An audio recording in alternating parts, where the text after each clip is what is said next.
जय हिंद। कैसे हैं आप सभी लोग। दोस्तों कल आप लोग का आरबीपीओ का एग्जामिनेशन है और आरबीपीओ का एग्जामिनेशन कल भी होगा आपका 3 अगस्त को 4 अगस्त को। ये 2 दिन आपके एग्जामिनेशन चलेंगे। टोटल 8 शिफ्ट में आपको पेपर होना है, ठीक है।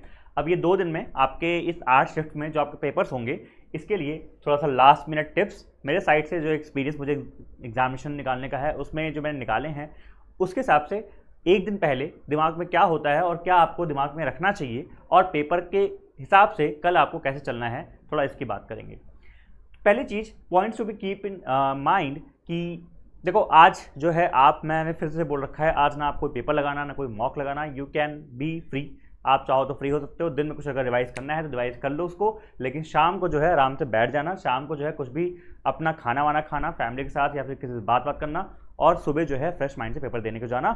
जिन लोग का कल है, जिन लोग का परसों है, आज आप लोग पढ़ सकते हो या फिर रिवाइज कर सकते हो, या फिर पेपर या फिर मॉक कल करवाया था वो सब रिवाइज कर सकते हो। जो भी करना है कर सकते हो आप लोग, ठीक है। पहली बात ये ध्यान में रहे, क्योंकि आपका जो एग्जामिनेशन का प्रीवियस नाइट है वो आपका फ्रेश होना चाहिए। क्योंकि कल आप बहुत अगर अपना स्क्रीन टाइम रखोगे, बहुत ज़्यादा देखे वखे रहोगे, तो आपका कहीं ना कहीं इट कैन हैम्पर द सुबह अगर आपका शिफ्ट है तो वो आपकी नींद नहीं रहेगी, फिर वहाँ से आपकी एफिशिएंसी नहीं आएगी। ये सिंपल सी बात है।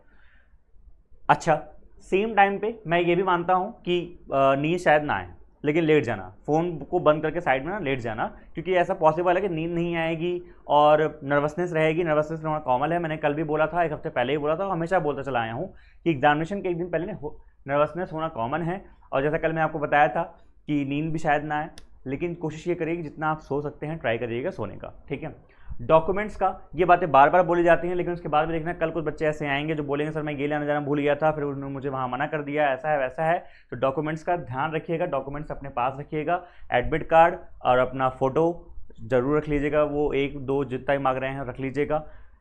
अपने पास जो भी आईडी मांगी गई है वो आईडी रख लीजिएगा, और आईडी का एक जीरोक्स जरूर रख लीजिएगा। इतना आपको आईडी चाहिए, ठीक है। और आपके एडमिट कार्ड में भी साफ साफ लिखा हुआ है, उसको पढ़ लीजिए वहाँ पे, ठीक है। इसमें आप लोग गलती नहीं करेंगे।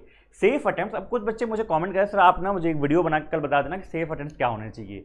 दोस्तों सेफ अटेम्प्ट्स की बात करना पेपर के पहले बहुत कहूँगा दिमाग वाली चीज़ नहीं है। सेफ अटेम्प्ट का मतलब ये बस आपका होता है कि आपके सामने पेपर खुल रहा है, क्योंकि पेपर आपको नहीं पता, आपकी शिफ्ट बहुत टफ आ जाए तो वहाँ पे आप चाह के भी बहुत ज़्यादा नहीं कर पाओगे। तो अगर आपने दिमाग में कोई पिक्चर बना ली है कि यार मुझे 60 तो अटेम्प्ट करना ही था और इस शिफ्ट में मेरा 60 हो ही नहीं पा रहा है, मैंने तो 50 अटेम्प्ट किए तो मैं तो हो गया, या फिर रीजनिंग में मैंने इतने अटेम्प्ट किए, तो दिमाग में कोई प्री कंसीव नोशन नहीं लेके जाना। ये मैंने कल भी बोला था मॉक करवाते समय, ठीक है। प्री कंसीव नोशन दिमाग में लेके नहीं जाना है। सेफ अटेम्प्ट बस आपको ध्यान ये रखना है कि शिफ्ट जैसी भी आए मुझे उसका बेस्ट अटेम्प्ट करना है। हाँ, कौन रीजनिंग में कैसे कैसे करना है थोड़ा इसकी हम लोग बात कर लेते हैं, जरा आपको मैं बता देता हूँ।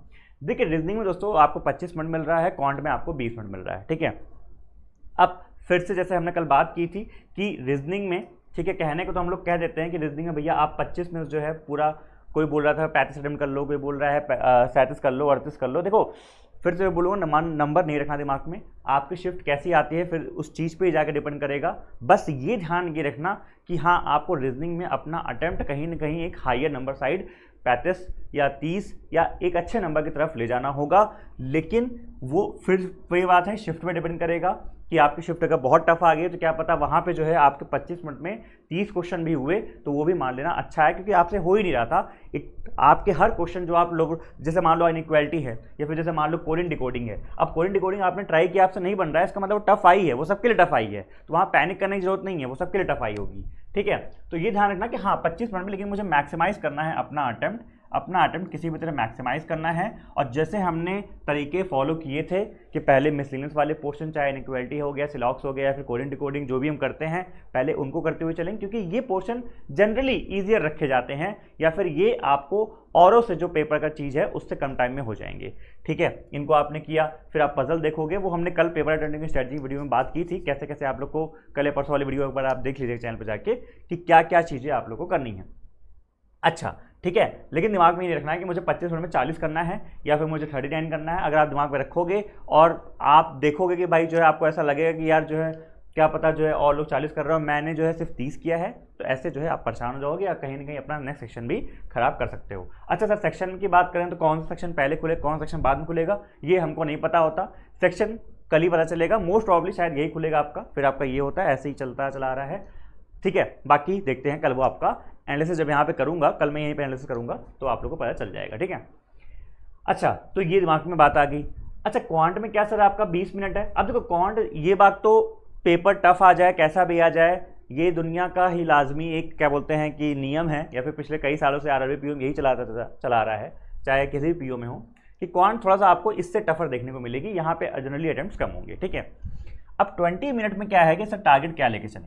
20 मिनट में देखो 40 तो अटेम्प्ट होना नहीं है, बहुत ऑनेस्ट सी बात है। बहुत पेपर ईजी आ गया, क्या पता हो सकता हो, बहुत पेपर आपका बहुत ईजी आ रहा हो, तो क्या पता कई लोग करके जाए, लेकिन आरआरबी पीओ का पेपर है, लेस लाइकली है कि ऐसा होगा, ठीक है।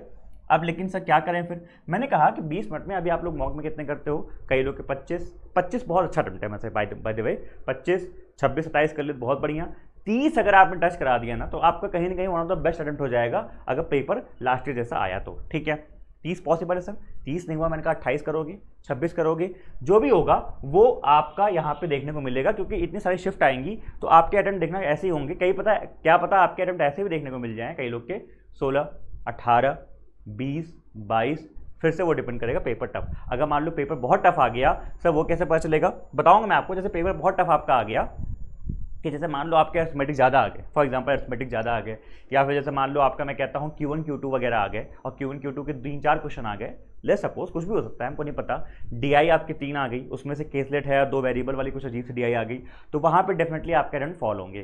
तो दिमाग में सिर्फ और सिर्फ एक चीज़ लेकर चलना है कि जितना मुझसे बनेगा, जो हमने तरीका देखा है उसी तरीके से बस हमको स्पीड में करना है, दैट्स इट, ठीक है।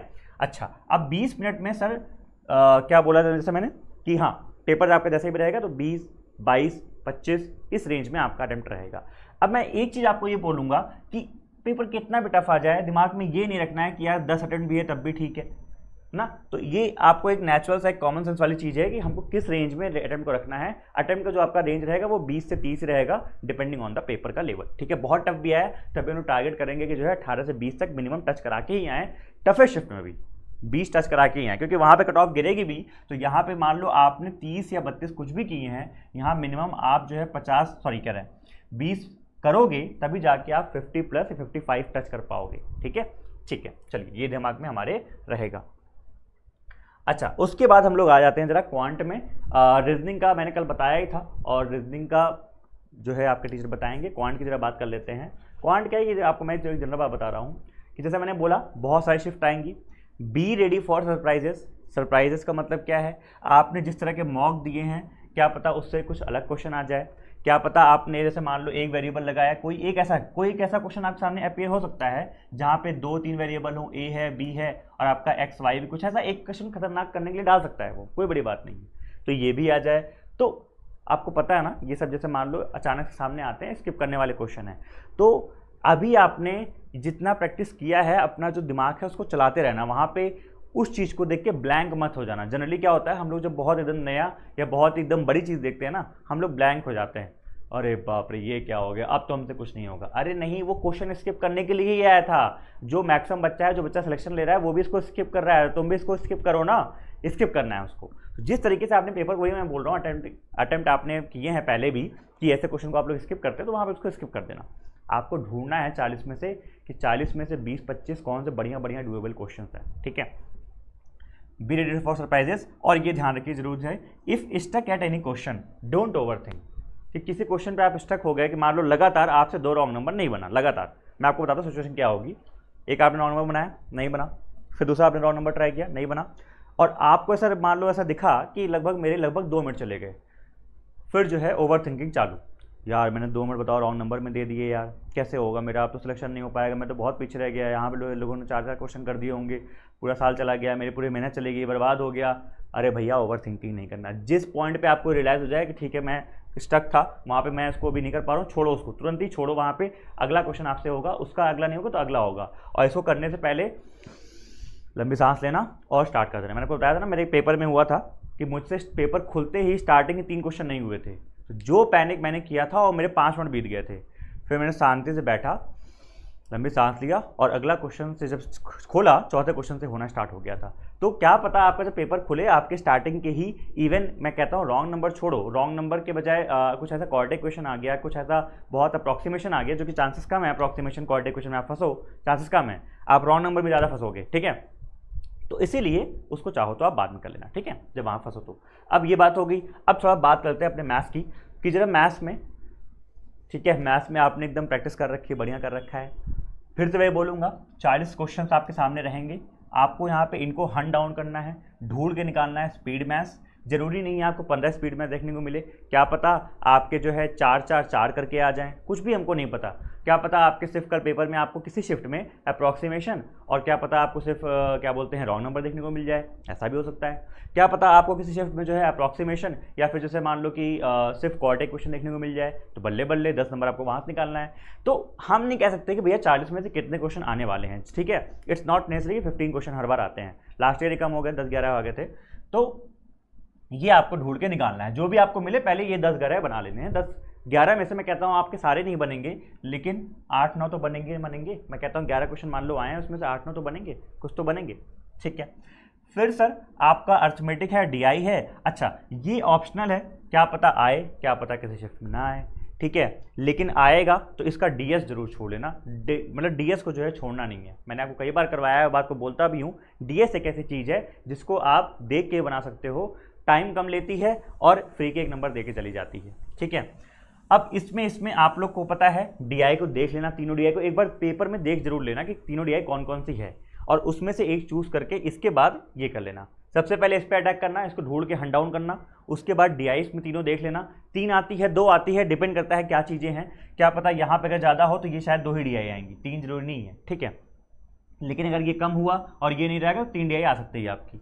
अब जैसे मान लो आपकी 2 DI है या फिर 3 है, जो भी है आपने देख लिया, उसको 1 DI वहाँ पे बना ही लेना, और उसके बाद चले जाना या तो अरिथमेटिक पे या तो दूसरी DI करने का मन है। चार्ट वाली दिख रही है, लग रहा है कि हाँ इस तक मैंने आराम से किया हुआ है। एक सिंपल पाई चार्ट है, एक अपना टेबल है, डेटा को फेच करके यहाँ निकालना है। क्वेश्चन भी आपको 1-2 लाइन दिख रहे हैं, तो वहाँ से आप क्या करोगे, दूसरी DI को भी वहीं रन कर लोगे। कुछ बहुत बड़ा दिख रहा है या फिर केसलेट दिख रही है, तो वहाँ पे उस केसलेट को छोड़ के अरिथमेटिक पे चले जाओगे। अरिथमेटिक के भी ऐसा नहीं है कि 10 क्वेश्चन आएंगे, वो 10 से 15 के बीच कुछ भी क्वेश्चन आ सकते हैं, क्या पता 10 ही आए, क्या पता 12 आए, क्या पता 13 आए, वो सब कल पता चल जाएगा शिफ्ट में आपको। लेकिन आपको वहाँ काउंटिंग नहीं करनी कितने क्वेश्चन आए, बस आपको पूरे अरिथमेटिक को विजिट कर लेना है। और पूरे अरिथमेटिक जैसे मैंने बोला कि अगर 10 क्वेश्चन हैं तो उसमें से आराम से 6 से 7 डुएबल क्वेश्चन होते हैं, जो कि 1 और 2 लाइनर के होते हैं। वेरिएबल से डरना नहीं है, वेरिएबल की अब तो आदत डलवा दी आप लोगों को। लेकिन कोई अगर एक अजीब सा, जैसे मैंने बोला कि मान लो A B यहाँ पे X Y कुछ ऐसे अचानक से कुछ नई चीज़ें आ गई, कोई बहुत बड़ा लंबा क्वेश्चन आ गया 1 2 3 4 लाइन का, उसमें वेरिएबल घुसा रखा है, समझ में नहीं आ रहा आपको लैंग्वेज, उसको पढ़ते ही वहीं पे छोड़ दो, ट्राई भी मत करो, ठीक है। आप कोई वो नहीं है आपको मैथमेटिशियन बनना कि हाँ आज तो मैं इस क्वेश्चन को निपटा के जाऊँगा, मैं मैथ्स में तेज बच्चा हूँ, मैं करके जाऊँगा। वहाँ कोई आपको तेज अच्छा बच्चा नहीं देखना, आपको सिर्फ अटेम्प्ट को मैक्सिमाइज़ करना है। कहावत नहीं है वो कि साम दाम दंड भेद लगा के, आपको बस अटेम्प्ट को मैक्सिमाइज करना है, जो आपसे जितना हो जाए उतना निकालना है, ठीक है। तो बस ये बातें आपसे दोस्तों करूंगा, और मैं फिर से बोलूंगा सरप्राइजेस कल मिलेंगे। पहली बार पेपर हो रहा है, सेक्शन टाइमिंग पहली बार इंट्रोड्यूस की गई है। कोई बड़ी बात नहीं है कि वो किस तरीके से पेपर को पैटर्न को रखे, क्या पता क्वांट को काफ़ी इजी बना दिया जाए, जैसे 20 मिनट के चक्कर में थोड़ा इजी बना दिया जाए, मतलब आपके अटेम्प्ट वहाँ ज़्यादा भी हो सकते हैं। इसलिए बोला दिमाग में सिर्फ 20 मिनट में ऐसा मत रखो कि जो है मुझे 20 क्वेश्चन ही करने हैं, फिर 20+ करने हैं। पेपर अगर ईजियर आ गया तो कहीं ना कहीं आप 30 का टारगेट भी कर सकते हो, 30 का टारगेट भी कर सकते हो।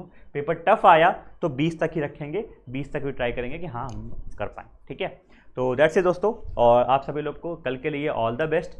अच्छे से पेपर करिएगा, पैनिक मत करिएगा। मैं फिर से बोल रहा हूँ, नर्वसनेस एक अलग चीज़ होती है, पैनिक करना एक अलग चीज़ होती है, ठीक है। पैनिक करना मतलब हाथ पैर कांपने लगे और जो है वहीं पे छोड़ दिया, ओवर थिंकिंग करने लगे, नहीं।